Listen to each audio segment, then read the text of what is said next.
Good afternoon, everybody.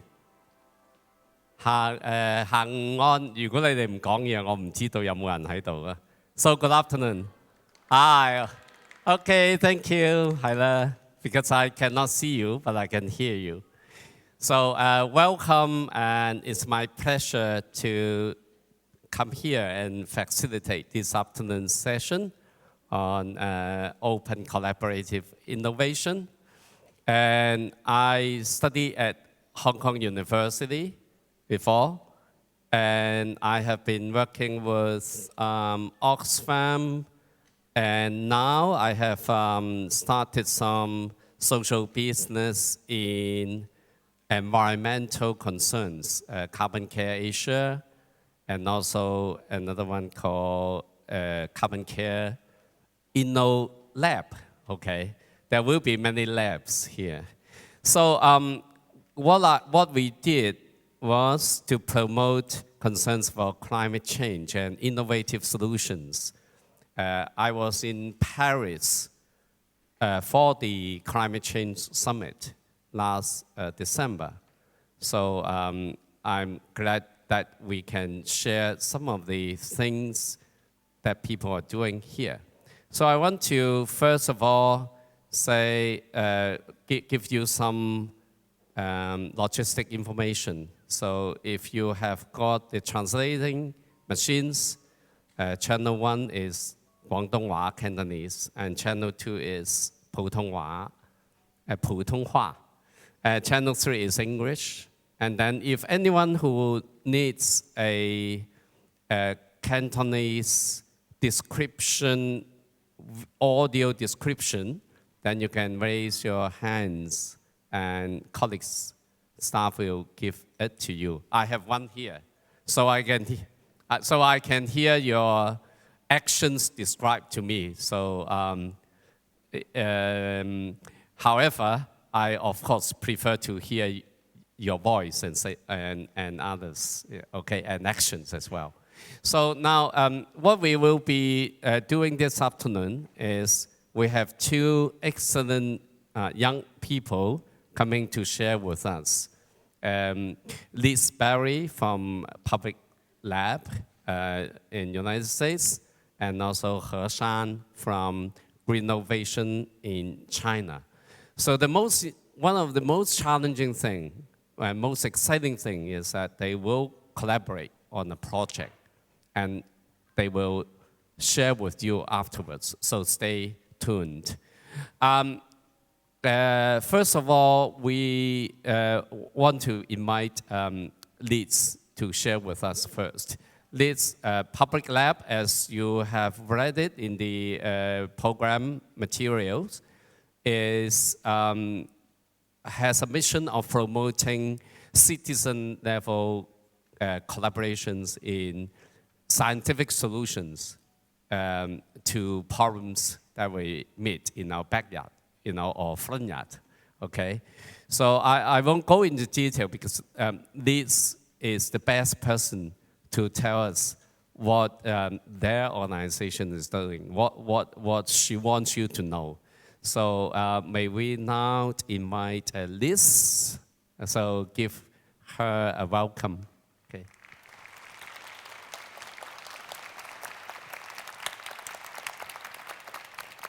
Hi, everybody. It is my great honor and genuine privilege to be here at Making a Difference conference. It's my second time, and it's even better this time around. To start with, I wanted to introduce, kind of share one of my new toys. It's very bright and colorful. Let's see if we can take a look at some rainbows.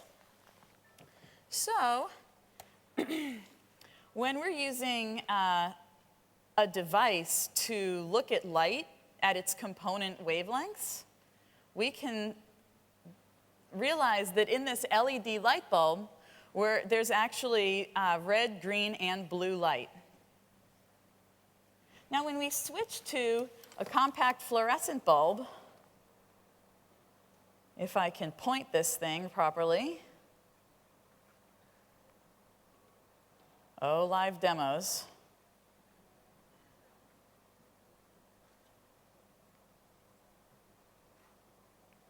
We can see that there are different, the rainbow has changed.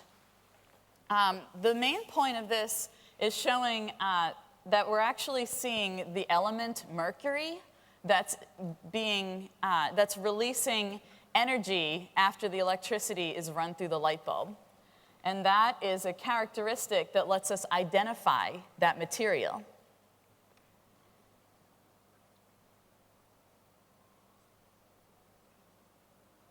Because mercury is known what wavelengths it has, we can actually use it to calibrate this equipment, which I haven't described yet, but it's just a kind of an elaborate cardboard box with a very thin slit in front, a webcam in the back, and right in front of the webcam, at a slight angle, there's actually a DVD.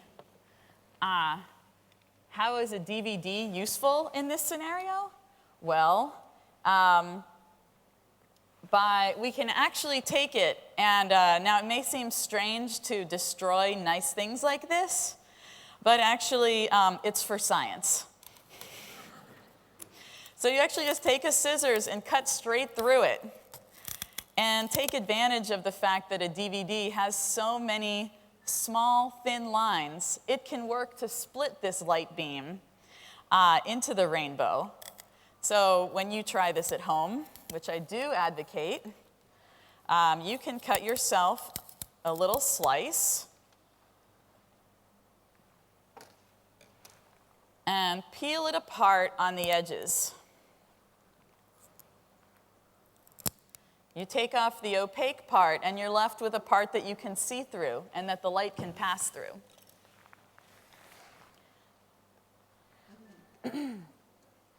When you're, after you scan the bulb, this simple software that the public lab community wrote, it automatically reads the spectrum and recognizes it as mercury. And so in this way, we go from a picture of a rainbow to a calibrated spectrum. And now I'm going to scan one more thing, which is actually an oil sample. These small bottles I have in front are a selection of crude oils, and I'll explain why we're using those in a moment. I'm going to just line up my equipment so I can pass it through the sample jar. And the wavelength we get that's passing through the oil is much different. At first, we're seeing that it's simply not as bright. But secondly, we're seeing that the color has actually changed. And that's what we're going to take advantage of in this little experiment. So I'm going to switch over to my slideshow now. So the Public Laboratory for Open Technology and Science is a community and a nonprofit. We're dedicated to making environmental investigations something that anybody can do and do well in the environments they care about. We are specifically focused on petrochemicals for a lot of our work. Petrochemical use is driving climate change globally and polluting our homes and backyards locally. In Public Lab, we focus on researching those local issues, understanding that it's most important to our families and communities, and that there is a global impact. We help each other by promoting a hands-on, do-it-yourself way of working. We go outside, hopefully with a good pair of boots, and observe the environments we care about. We take advantages of some simple principles, like how light passes through matter to extend the ways we can sense our environment.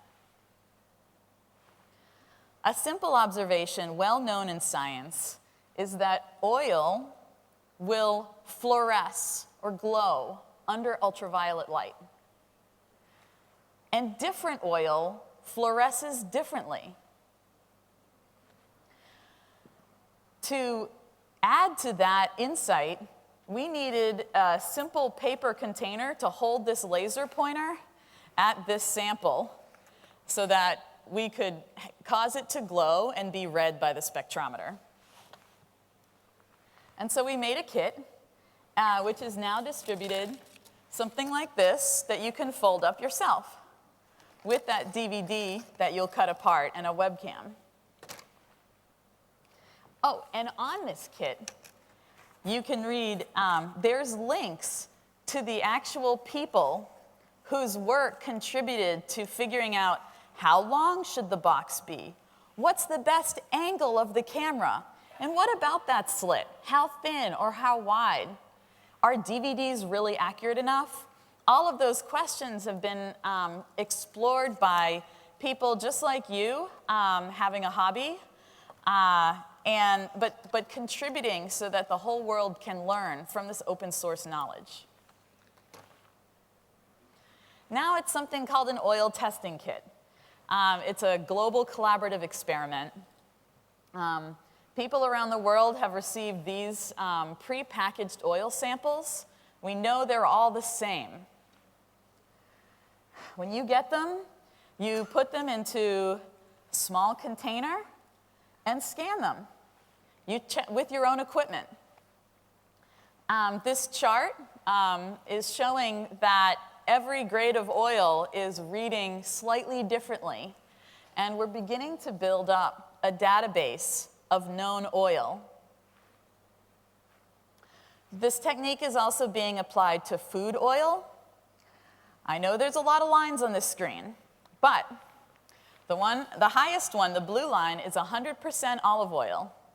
And going down in order from red to pink to green to black is decreasing amounts of olive oil, 75% pure, 50% pure, 25% pure. And so we're looking to connect with people who also want to scan oil and begin to understand what's in their environments and in their kitchens. We do have unknown oils we need to identify outside. Spills along train tracks that carry cars full of oil. And even learning about gutter oil and where does it come from and where does it go.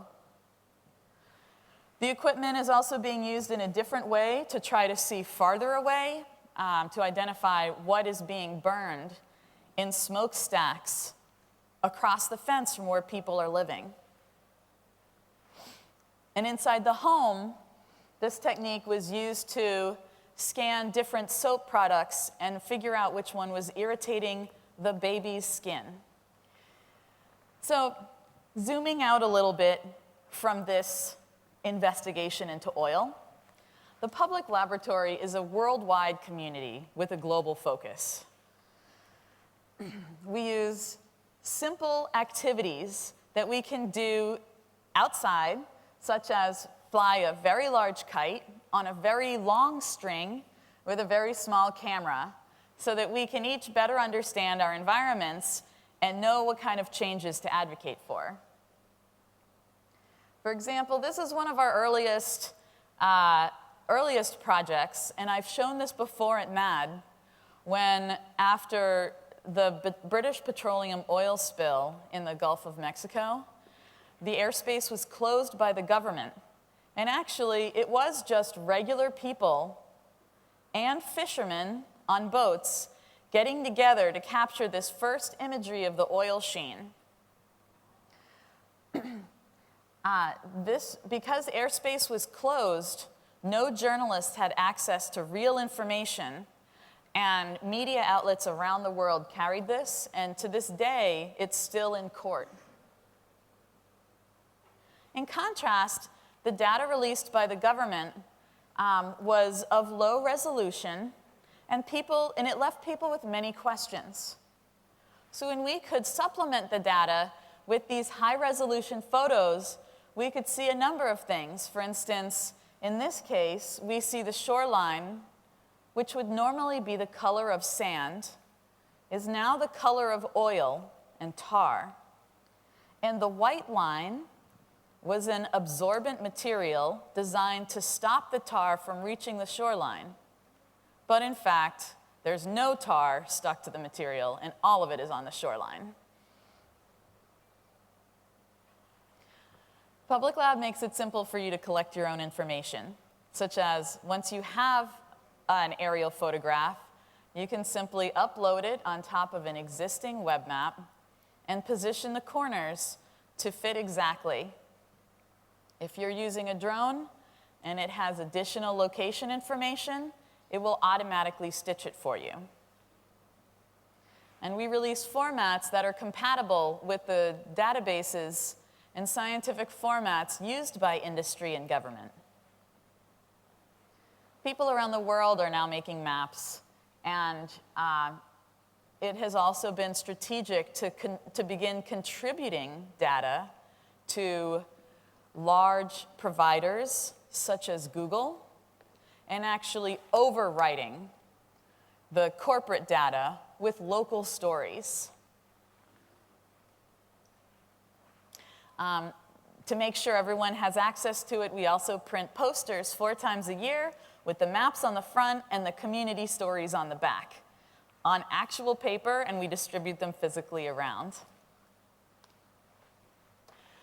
What is all this open data used for?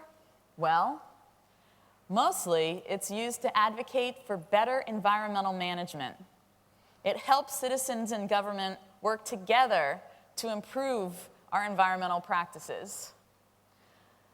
It can help gather evidence to enforce regulations in case they're being broken.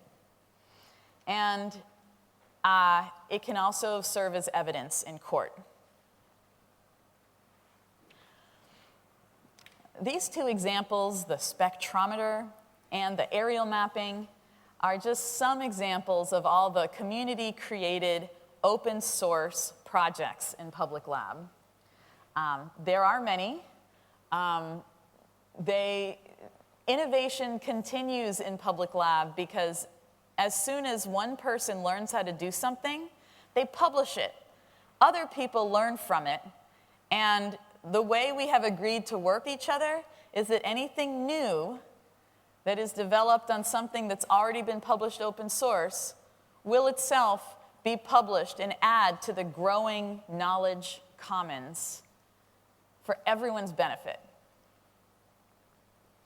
And we believe that generating knowledge is a powerful thing, and that when communities generate knowledge themselves, they better equip themselves with the ability to advocate for the changes they want to see in the world, such as putting pressure on a coal terminal to stop dumping directly into the river, or on a global petrochemical company to stop storing toxic waste that blows across everyone's homes and foods and playgrounds. Or to show that this is not the reality of life in this small village in Uganda. Actually, this land is used for a market. And by demonstrating this, people kept their land tenure for additional years, resisting the property developers. And in an example from my hometown, New York City, community investigators worked side by side with the government, who, when they tried to figure out where all the pipes were that went into this urban river, shown in the blue dots, the only pipes they could figure out was that one red dot.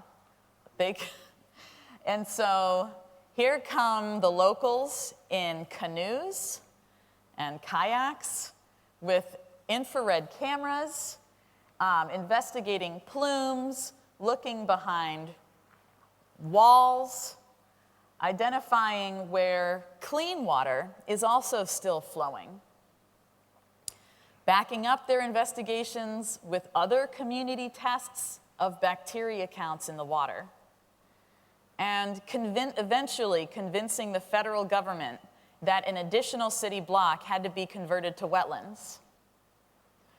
This is now being envisioned along with 7 other streams that have been found, as well as some evidence in the form of circuit boards left over by the polluting company 50 years ago, who will now contribute some money to the restoration.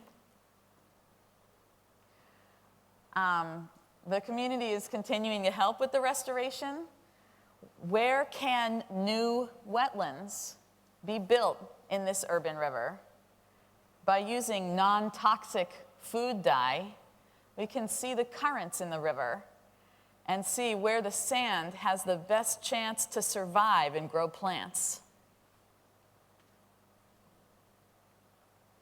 Infrared imagery is being used to assess urban vegetation and urban farms and do detailed studies of which cover crops are most successful and which soil additions yield the most productivity in the plants.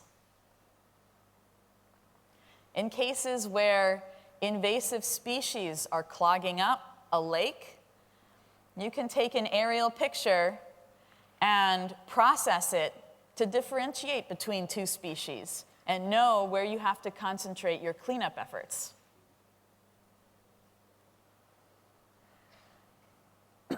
In the case of a nuclear power plant that's on the shoreline, the locals are very worried about a large storm damaging the integrity of the plant.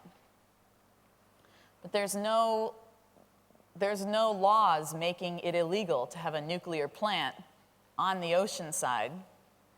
But there are some laws protecting how much hot water a facility can discharge into the ocean. Maybe you can see in this satellite photo the white plume coming from the edge of the land. There are laws about this. And so to use them to gain leverage over the plant, locals created a color-coded water temperature visualization, and now from their boats, they tow thermometers connected to LEDs that draw in color the extent of the water contamination. This is building up local political pressure to manage the plant better and eventually shut it down. My last 2 examples are both indoor and outdoor air quality. For indoor air quality, many of the plastics and the glue in the wood and foam in our furniture releases VOCs. And when your house is well ventilated, it's not a problem. But if your house is closed up, it can lead to toxic levels. And we're figuring out how to measure and also mitigate those. Of special concern to everybody around the world, especially in Asia, is the outdoor particulate matter. And by having such a large community focusing on understanding the technology, understanding what technology is used by the government to assess if the regulations are being met, assess if public health is being met, and then figure out, are the analog methods or the digital methods going to be most effective for the tools we build ourselves to collect authentic data of the environment we're experiencing. So in conclusion, I'd like to say Public Lab is an open community that anyone can join. There are chapters around the world, primarily Western Hemisphere in North, Central, and South America. Some activity in Europe and the Middle East. I'm excited to meet more people who want to work with Public Lab here in Asia. And a little bit later, we'll share about some of the work that's already started. Local leadership in Public Lab comes in the form of organizers who have an interest in sharing knowledge across different regions and quickly learning across different areas. And that's all I have to share for right now. Thank you very much.